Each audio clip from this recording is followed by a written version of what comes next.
Anime देखना किसको पसंद नहीं है। आज के टाइम में एनिमे हर किसी को पसंद है।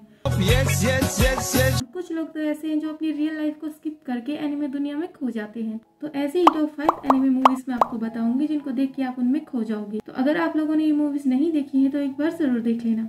Number 5 the garden of worlds. ये मूवी एक 15 साल की लड़की के ऊपर है जिसका सपना है कि उसे जूते बनाने हैं। वो हर बार स्कूल स्किप करके एक गार्डन में जाता था ड्रॉ करने के लिए और वहाँ उसकी मुलाकात एक स्ट्रेंजर वुमन से हुई और ऐसे ही वो हर बार इसमें एक दूसरे से मिलते थे। तकाओ को उसके साथ कुछ अलग महसूस होता था जो कि उसने कभी फील नहीं किया था। ये बात वो खुद भी नहीं जानता था कि ये प्यार है या फिर कुछ और। लेकिन दोनों का एज गैप देखकर उसकी कभी हिम्मत ही नहीं हुई कन्फेस करने की, क्योंकि वो 15 साल का था और वो 27 साल की। उसे पता था कि सोसाइटी उन दोनों को कभी एक्सेप्ट नहीं करेगी। इस मूवी की स्टोरी बहुत ही अच्छी है। तो क्या तकाओ उसे कन्फेस कर पाएगा और क्या वो उसका ऑफर एक्सेप्ट करेगी? इसके लिए ये मूवी आपको देखनी पड़ेगी। और अगर आपको ये मूवी पसंद ना आए तो इसके एनिमेशन ऐसे हैं जो कि आपको मजबूर कर देंगे ये मूवी देखने के लिए।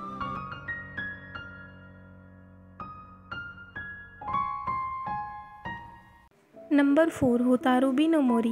ये कहानी एक 6 साल की लड़की के ऊपर है जो एक दिन जंगल में खो जाती है। वहाँ वो एक लड़के से मिलती है जिसका नाम गिन होता है। गिन के पेरेंट्स ने उसे बचपन में ही जंगल में छोड़ दिया था और उसके ऊपर एक श्राप है, उसे किसी भी इंसान ने छुआ तो वो मर जाएगा। और होतारू पहली ऐसी इंसान थी जिससे वो मिला। धीरे धीरे होतारू बड़ी हो जाती है। समय के साथ साथ उसे होतारू से प्यार हो जाता है और उसका एक ड्रीम था कि वो उसे हक कर सके, बट ये बात वो भी जानता था अगर उसने उसे छुआ तो वो मर जाएगा। Number 3 your name. एक दिन ताकि और मित्साहा की बॉडी अचानक से स्विच हो जाती है और ऐसा बार बार होने लगता है। तो ताकि डिसाइड करता है कि वो मित्साहा से मिलेगा, लेकिन उसे उसके गांव जाकर पता चलता है कि वो गांव तो 3 साल पहले ही खत्म हो चुका है एक मीटेरॉइड की वजह से। लेकिन ऐसा कैसे हुआ, क्योंकि उन दोनों की बॉडी तो कुछ दिनों पहले ही स्विच हुई थी। ये आपको मूवी देखने पर पता चलेगा। Number 2 I want to eat your pancreas. Sakura को एक बीमारी होती है जिससे वो 1 साल के अंदर ही मर जाएगी। तो वो सब चीजें करने लग जाती है जो उसे अपनी लाइफ में करनी थी। तो वो इस चीज के लिए चुनती है हारुकी को, क्योंकि साकुरा अपने दोस्तों को नहीं बताना चाहती थी कि वो मरने वाली है और हारुकी उसके लिए एकदम अनजान था। दोनों को एक दूसरे के साथ रहते रहते प्यार हो जाता है।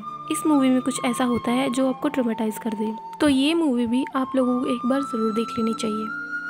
नंबर 1 5 सेंटीमीटर पर सेकेंड। ये मूवी रियलिटी के कुछ ज्यादा ही क्लोज है। ये मूवी तकाकी के ऊपर है। इस मूवी में तकाकी और अकारी एक दूसरे के कुछ ज्यादा ही अच्छे दोस्त थे कि लोग उनको बोलते थे कि ये दोनों रिलेशनशिप में हैं और वो दोनों एक दूसरे को पसंद भी करते थे। पर तकाकी को अब फैमिली प्रॉब्लम्स की वजह से वो शहर छोड़ के जाना पड़ता है। लेकिन उन दोनों ने एक दूसरे से वादा किया था कि वो दोनों रोज बात किया करेंगे। शुरू में तो उन लोगों ने एक दूसरे को लेटर लिखे, बट धीरे धीरे उन लोगों ने लेटर लिखना भी बंद कर दिया।